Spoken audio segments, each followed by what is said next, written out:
Hi, I'm Alex, one of the board members of the Squamish Access Society, and we're out here today to talk a bit about retro-scrubbing. So what it is, what you need, and then how to do it. So retro-scrubbing is just re-cleaning existing boulder problems or roots, bringing them back to their former glory.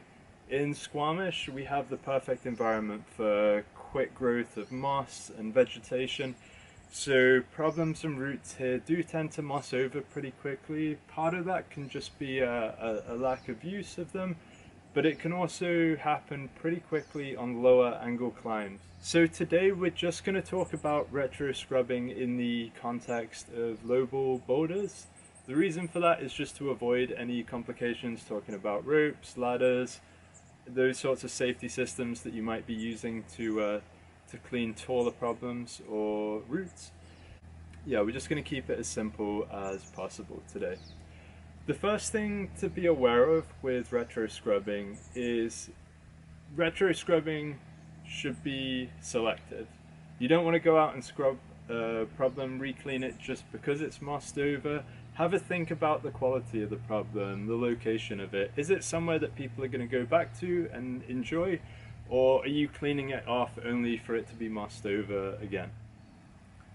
So let's talk about the gear that you're going to need to go out and do some retro scrubbing. The first thing to talk about is the gear that you're going to use to protect yourself. Start with just a pair of gloves. Any sort of gardening gloves, mountain biking gloves, whatever's going to protect your hand. You also want to make sure you're bringing out some eye protection. I like to bring goggles out, especially in the summer when you're cleaning stuff off and it's really dry. It's just going to be a big cloud of dust. A pair of goggles is going to stop any of that dust getting into your eyes and getting them irritated or infected. You also want to have some sort of face covering, so that can be just a disposable N95 mask, that sort of thing. I personally like to have this respirator. It has the particle filters on it. It's not too expensive. If you're doing a bunch of scrubbing, again, breathing in all that dust, that fine silica powder, and any lichen or moss is going to be terrible for your lungs. You're going to get sinus infections, all that sort of stuff. So some sort of face covering is pretty vital. So now the actual gear that you're going to use to clean. So this here, this red-handled scrub brush. This is the classic symbol of the root developer. A super heavy-duty brush. You do want to be very careful when you're scrubbing with a steel brush. It's really abrasive. Even the granite itself is going to get worn down if you're going hard with the steel brush. And also be aware, if you go to another climbing area, if you're on some softer rock, God forbid it's sandstone, and you go at it with a steel brush, you're going to gouge right into it and be manufacturing holes. When you're retro scrubbing, a plastic brush, something that's way less abrasive and is not going to do any real damage to the rock, is going to be really useful. It can be any old sort of plastic brush. This just happens to be one that I had at home. Go to the wire brush if this isn't doing the job. It's also nice to have some sort of whisk broom like this one when you're out. Something that you can cover a big area with, and this is just at the end of the scrubbing process when you have all that fine dirt that's been brushed off the holds. You want to take this whisk broom, just go all over the boulder, give it a once over. Little boar's hair climbing brush is going to be good as well. When you've finished scrubbing, you might want to chalk the holds a little bit, brush them off. Just really get those last little bits out of there. When you're retro scrubbing, you shouldn't have to worry really about bringing any tools other than the brushes out, but it is useful to bring a nut tool out. You might find on some problems there are little crevices or cracks that are filled up with dirt. Getting in there with a nut tool and just digging it out a little bit is the easiest way to do that. The brushes, you'll find, probably won't go into those cracks quite so easily. It's a week or so after I filmed the first part of the video. We're in the same outfit for cinematic continuity, and we're out in the dark side boulders.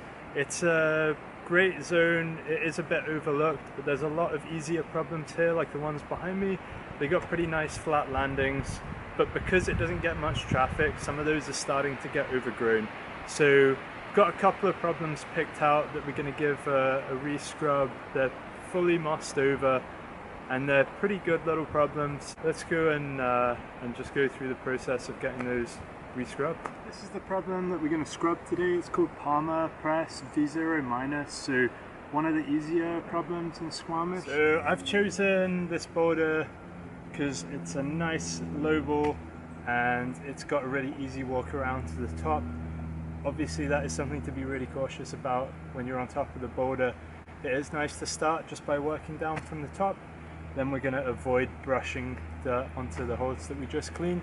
So we're going to start up here and then work our way down. Bunch of pine needles and twigs on top here.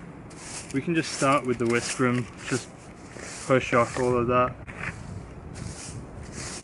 So as well as cleaning the actual holes themselves, the nice thing about doing this is all of this organic material holds moisture, stops these boulders from drying out as quick, and it is just going to decompose into dirt over time. Just get the plastic brush out, get rid of a bunch of this.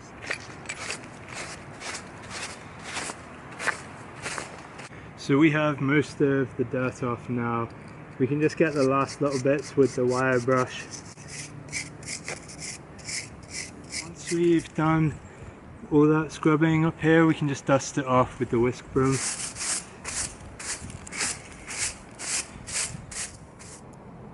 So there's why we start from the top.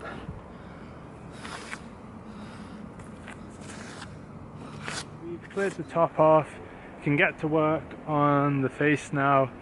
What I've got right now is just a couple of pads at the bottom to stand on. The poor man's step ladder.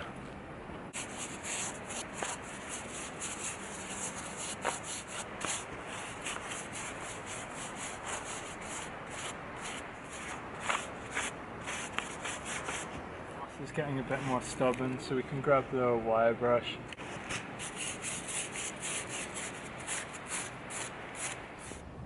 A lot of this stuff you can even just pull off by hand, and it comes quite well. It's nice then you don't have to worry about polishing the rock with your brush. It's pretty satisfying as well.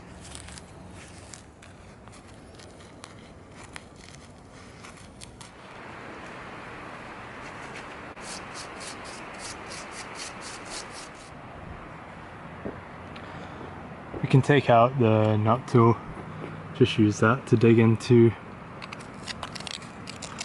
these little gaps in here where the brush might not be able to get. So we're pretty much done. We're just going to get this last little bit of moss down at the bottom, and then we'll give the whole thing a quick sweep.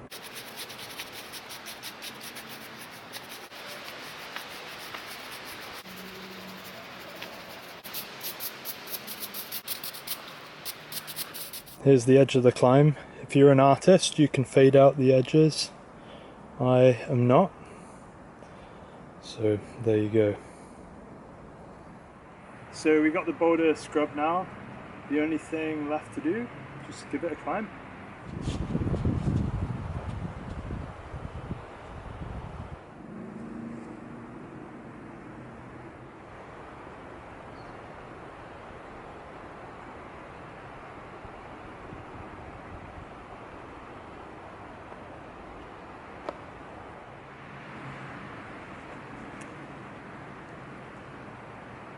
So hopefully that was at least somewhat useful for you.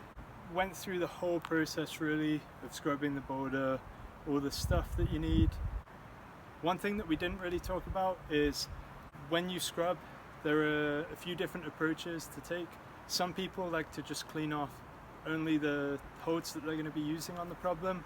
Other people take the approach that we used today and clean the entire area. There are advantages and disadvantages to each method. If you just clean off the holes, you do less damage to the environment, you're destroying less vegetation. The advantage of cleaning it all off like we did, people have more freedom with how they climb it. It also means it's going to dry quicker. Any moss or vegetation on the boulder is going to hold moisture. It just means it's going to take longer to dry out than the bare rock. One other advantage of cleaning it this way is it just looks more appealing to people who are coming to the area. They're more likely to get on and climb it, and then that's going to prevent it getting mossed over again. And now we're going to jump back to a week and a half ago when I did the outro to the video. I'm not going to say like and subscribe because I don't know if I've got it in me to make any more videos, but thank you for watching. I hope it's given you some of the motivation and the information that you need to get out there and start retro scrubbing, start giving back to the community. Yeah, thanks for watching.